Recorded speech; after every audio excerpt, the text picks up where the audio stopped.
My mom called me ungrateful and completely useless for skipping my brother's wedding. I said, "Cool, then stop asking me for money." Now she's begging me to talk. It started with a text from my mom, just 5 words, each one soaked in venom. Ungrateful and completely useless. That was her response to me skipping my brother's wedding. No hello. No asking why I didn't come. Just straight to the throat. I stared at it for a full minute before typing back. Cool. Then stop asking me for money. I didn't send it right away. Not because I hesitated, but because I wanted to feel it. The weight of it. After all these years of keeping this twisted machine running, paying the bills, covering emergencies, putting out fires they lit themselves, I was about to shut it all down. Cold. Quiet. Permanent. And it all started, fittingly, with a wedding I had no real place in.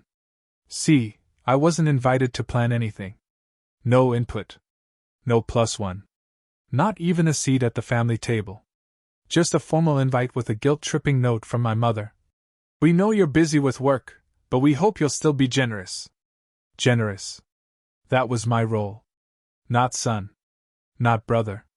Just the bank. It wasn't the first time I felt like an outsider in my own family, but it was the first time I couldn't shake the feeling that they didn't even want me there. Not really. I'd become something transactional to them. Useful, but never loved. So I made a decision that felt long overdue. I didn't go. No calls. No explanations. Just silence. They didn't like that. The text came the morning after the wedding. I hadn't even had coffee yet. Ungrateful and completely useless. That's what I got in return for years of being the only one who ever showed up with anything other than excuses. I typed my reply again. Cool. Then stop asking me for money. And this time, I hit send. The fallout was immediate. My phone buzzed like it was on life support. First came my mother's reply. Don't be like this. You know your brother needed you. We're family. Then a follow-up. After everything I've done for you? That one made me laugh. Not because it was funny, but because it was such a ridiculous thing to say. Everything she's done for me? Like what? Raising me in a home where I was invisible unless someone needed a loan? Covering for my brother's screw-ups while I cleaned up the mess? I didn't answer. I wanted that silence to scream. A few hours later, my Aunt Janice called. I didn't pick up, so she left a voicemail that started with, Sweetie, I know you're upset, but your mother is heartbroken, and ended with, Try to be the bigger person. Funny how the bigger person always means me. Never Adam. Never the golden child who could rack up credit card debt like it was Monopoly money and then cry to mom when the consequences showed up. Never the one who ghosted on rent for 6 months and magically landed a dream wedding that I was expected to help fund. They said he was stressed. That he was going through a lot. That I should understand. But who understood me? Who asked how I was doing when I was working overtime to help pay mom's rent and cover Adam's medical bill from that bar fight he, accidentally, got into? I started doing the math. And the numbers punched harder than the memories. Over the last 5 years, I'd paid $12,000 toward mom's rent when she couldn't make ends meet.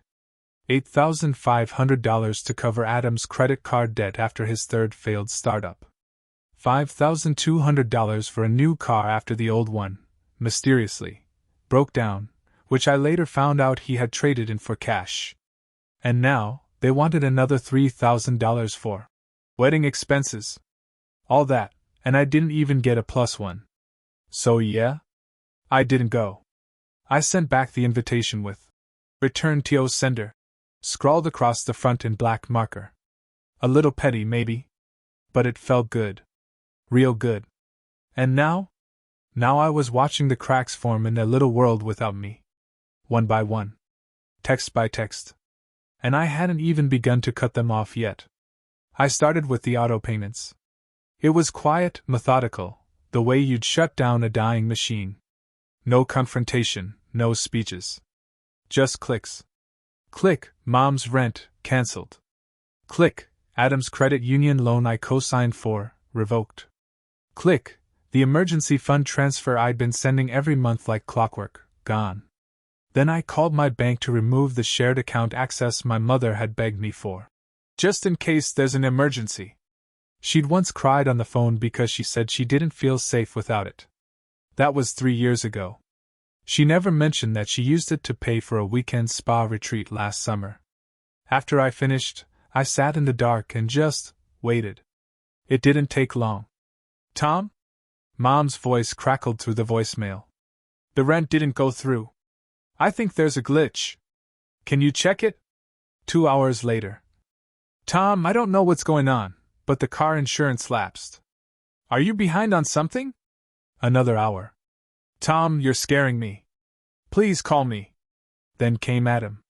I hadn't heard his voice in weeks. He didn't even bother to call before the wedding. Now he left a voice note that started with a joke, like we were still close. Yo, big bro. You mad at me or something? Kinda need your help. I thought we were good. That was his version of reaching out. A half smirk and a hand out. I said nothing. No reply. Not even a read receipt. By the end of the day, I had 10 missed calls and a text from my cousin Melanie asking if I was okay. Apparently, my mom had told her I was having some kind of breakdown. Sure, I thought. If reclaiming my dignity counts as a breakdown. But the best part? The silence that followed. Because for the first time in my adult life, I wasn't rushing in to save anyone. I wasn't the emotional janitor. I wasn't the backup plan. I was gone. And they were finally feeling it. By day 3, the guilt campaign was in full swing. The group chat, normally a dead zone unless someone needed money, lit up like it was Christmas. My mother posted a long message that started with, "Families go through rough patches, but we always come back together," and ended with, "Let's not throw away everything we've built." Built? She'd built a dependency. And I was the foundation she kept pulling from. Adam chimed in with a rare burst of sincerity, or at least an attempt at it. He texted, "I know things got weird. But you skipping the wedding really hurt Mom." She cried, man. Like real tears. No apology. No ownership. Just a pivot back to Mom, their favorite emotional shield. I didn't reply. A few hours later, Melanie messaged me privately. "I don't want to take sides, but your mom's been calling everyone. She even tried to get Aunt Linda to reach out to you. Said you were spiraling?" Spiraling. That word hit me. That was their favorite trick, reframe independence as instability. If I wasn't doing exactly what they wanted, I had to be acting out. Not protecting myself. Not setting boundaries. Just malfunctioning. It was subtle, but it was real. And it had worked on me for years. But this time, I knew better. I sent one message to Melanie, short and sharp. "I'm not spiraling. I'm healing. Don't confuse the two." That was it. No explanations. No venting. I didn't owe anyone a narrative. Just truth. And honestly? That silence I was giving them, it was louder than any screaming match we could have had. They were spinning. I could feel it. Mom texted again that night. "I made mistakes, but you're punishing everyone now. This isn't like you." But it was exactly like me, like the new me. The one who finally realized that love without respect is just manipulation in a nicer tone. And while they scrambled to fix the hole I left in their financial scaffolding, I was already planning my next move. Not for revenge. Not for drama. For peace.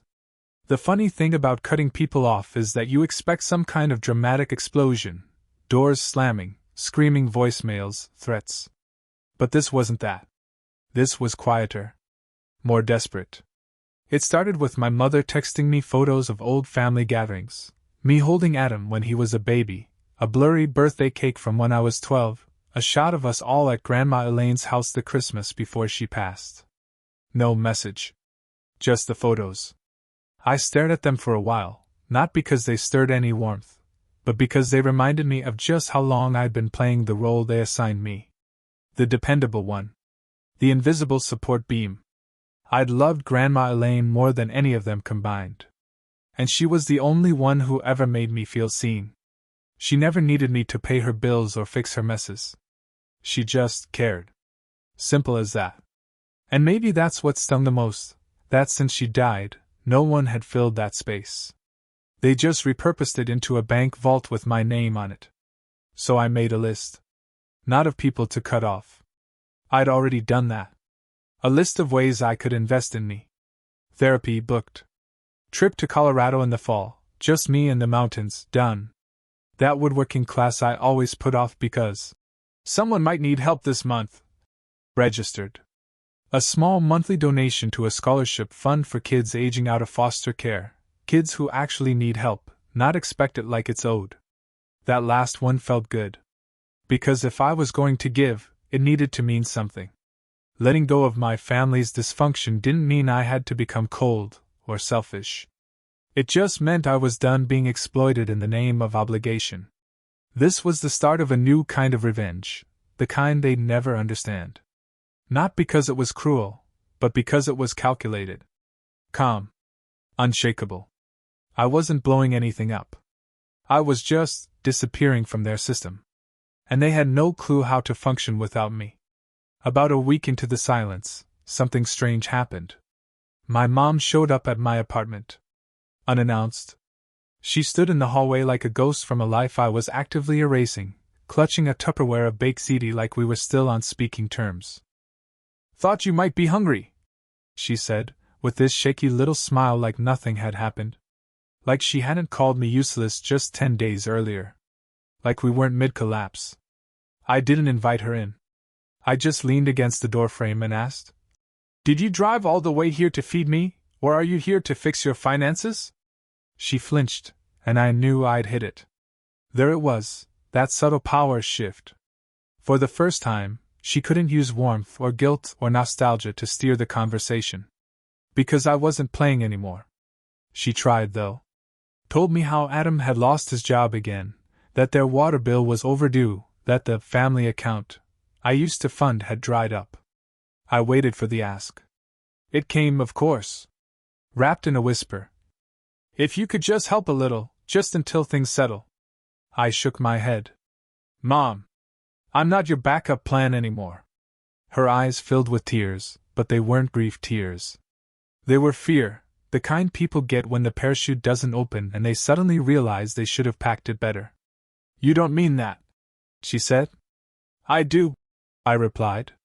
She opened her mouth again, and I gently closed the door. She didn't knock again. I watched through the peephole as she stood there for a long time. Still holding the ziti.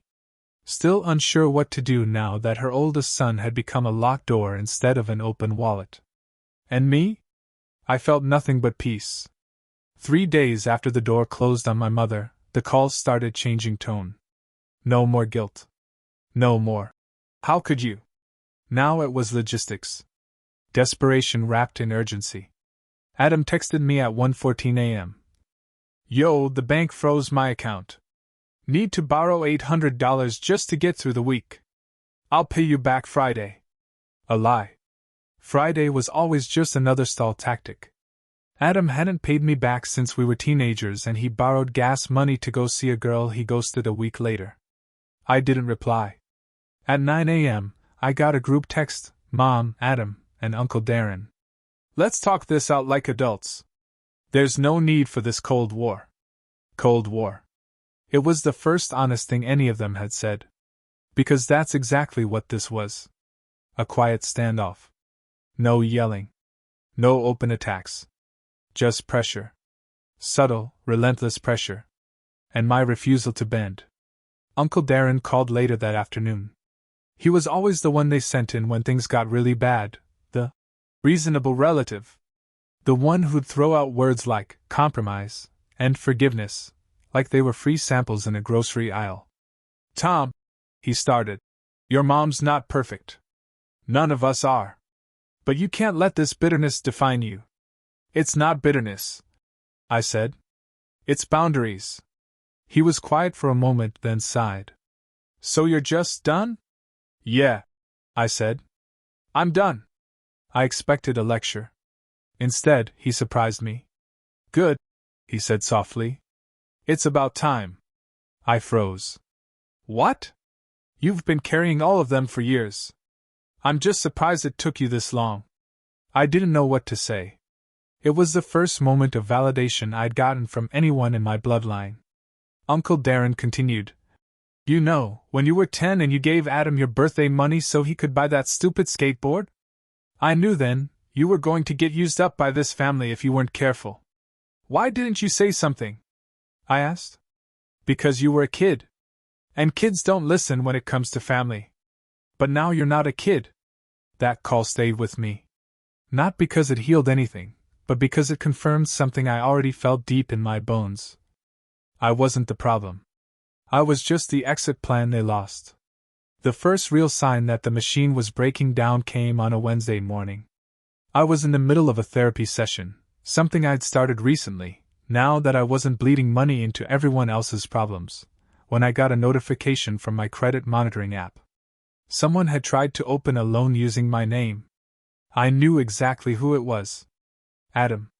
He wasn't just flailing anymore.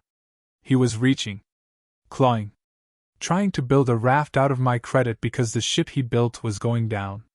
I flagged it. Froze my credit. Changed every password I could think of.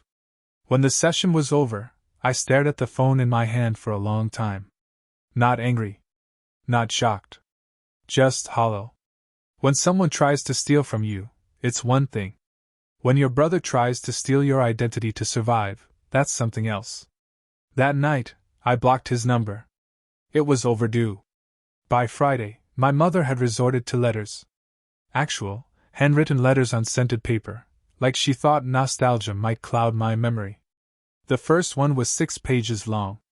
It talked about how hard she had it raising us. About the sacrifices she made. About how I used to hug her after school, before I turned cold. She even taped an old photo to the last page, me at 9, sitting on the porch with her, a melting popsicle in one hand. It was almost impressive. Theatrics and weaponized sentiment all in one envelope. But that kid in the photo? The one with scraped knees and a soft heart? He wasn't the one reading this letter. The man reading it was tired. Not of giving, but of being taken from. Later that weekend, my cousin Melanie sent me screenshots. Mom had started messaging the extended family, painting the picture that I'd cut ties out of nowhere. That I was having some sort of mental break. That I needed space and prayer. Space? Yes. Mental break? No. That was their specialty. I replied to Melanie with 3 words, thanks for the heads up. Because I wasn't interested in defending myself anymore. Let them build their story. Let them host their little pity party. I wouldn't be attending. But here's where things started turning, really turning. The money wasn't just drying up. It was starting to reverse flow. Mom defaulted on a utility bill that had my name on it from years ago. It bounced back to me, $312.87. She had never taken it off.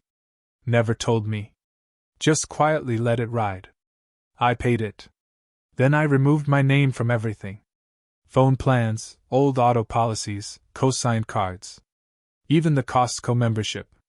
If it had my name, it was gone. And when I say the dominoes started falling, I mean fast. Adam's car got repossessed. My mom had to move in with her sister.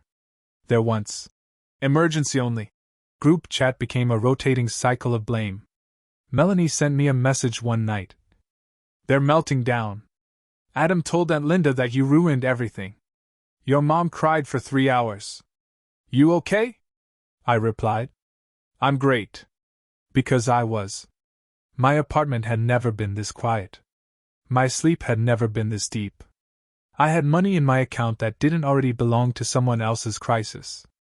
And for the first time, I had no guilt about it. See, people talk about revenge like it's something loud, like breaking things or shouting or slamming doors. But this was silence. This was measured.